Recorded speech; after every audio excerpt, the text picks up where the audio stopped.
FK, depois de toda a novela com Perini, vocês concordam que o FII fixo é a melhor solução para o cliente, correto? Não necessariamente, depende. Apesar de eu ter uma preferência pelo modelo de FII fixo, por diminuir a possibilidade de um tal conflito de interesse, nem sempre vai ser melhor para o investidor. Inclusive, o próprio Bruno Perini concorda com isso também. Eu enxergo pelo menos uma exceção do Commission Based. Se você for, por exemplo, um cliente que você não fica pegando oferta de renda fixa via plataforma CDB, LCI, LCA, você fica só comprando ação, fundo imobiliário, renda fixa você pega via ETF, há excelentes ETFs de renda fixa aqui no Brasil, embora sejam poucos, tem alguns muito bons. E aí, nesse caso, com o consultor, você não vai ficar recebendo rebate disso, tá pegando via bolsa. Com assessor também não, e você vai pagar um custo fixo para ter atendimento desse profissional. No Commission Based, você teria o atendimento do profissional ainda, talvez, né, ele não tivesse muita atenção, porque você é um cliente que não vai dar nada de dinheiro para ele. Você não é rentável para ele, ele não tá ganhando nada. Talvez um pouquinho de taxa de corretagem, dependendo da corretora que ele usa para isso.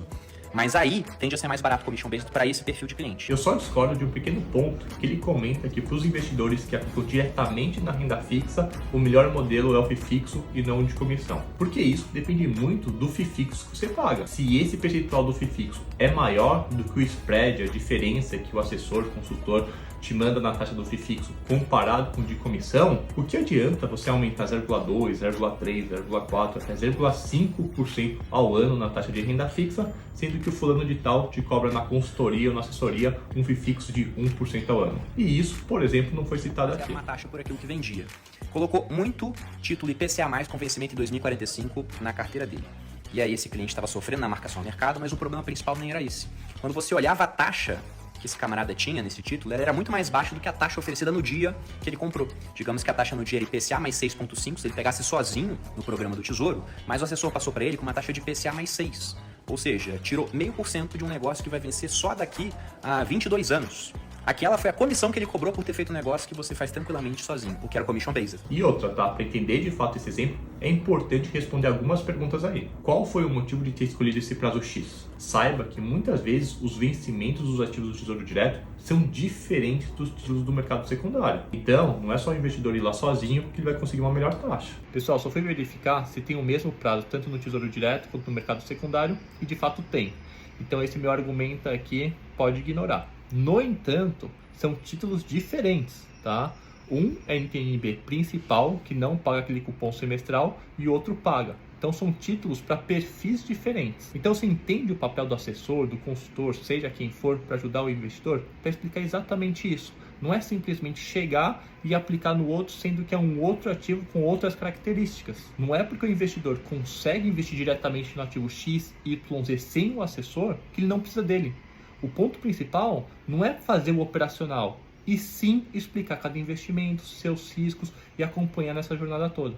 Deu para sacar? Sem contar que no mercado secundário não tem aquela taxa obrigatória da B3 que tem no Tesouro Direto, então precisa colocar na conta isso também. E além disso, se o investidor for um investidor qualificado, acima de R$1 milhão de investimentos financeiros, e não queira ver a oscilação, aqueles sobes e desces da marcação ao mercado, isso será possível aplicando no mercado secundário, diferente do Tesouro Direto. Por isso que eu acho que devemos ter um cuidado especial quando for expor um caso polêmico como esse, ainda mais se você tem uma base de milhões de seguidores. Mais importante do que ver a foto da carteira final é entender seu contexto, suas necessidades e objetivos do cliente investidor. Caso contrário, o profissional / classe de profissionais que ele representa pode receber uma bronca que não é sua. Voltando para o tema de remuneração, de como o profissional que está do seu lado é remunerado, eu vou além. Se você é um investidor que faz tudo sozinho, sabe de todos os paranauês, fez o curso online XYZ, que te deixou independente, que é isso que é a proposta que eles passam nesse tipo de curso, correto? Ou não, né? Tem que fazer o curso online, pagar por isso e ainda fazer a consultoria. Enfim, se você sabe tudo e só preza pelo menor custo e as menores taxas, saiba que você tem uma terceira opção,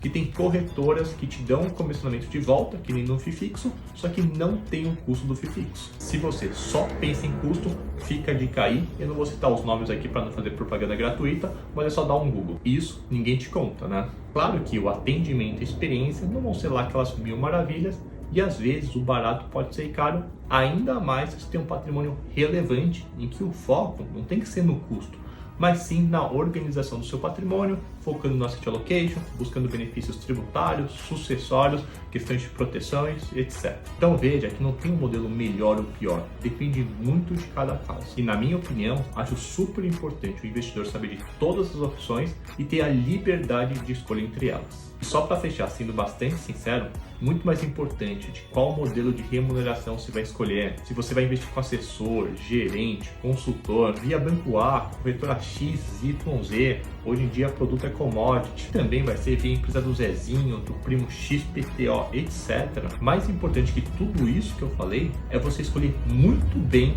a pessoa que vai estar junto com você nessa jornada. Ela é transparente contigo? Te mostra as regras do jogo sem meias verdades, ou ela fala apenas o que é conveniente para ela? Você sente confiança nessa pessoa? Se identifica com os valores da mesma? Se sim, é isso que importa. Na minha visão, há espaço para todos os profissionais, gerentes, assessores, consultores, planejadores, desde que tenham ética, sejam honestos e façam certo. Não há necessidade de um criticar o outro, de pegar casos isolados como se fossem padrões, prejudicando toda uma classe de profissionais só para vender seu peixe. Esse tipo de discurso pode até convencer alguns, mas se você quiser ser de fato a mudança, é só fazer o certo que o exemplo arrasta. Valeu, até mais.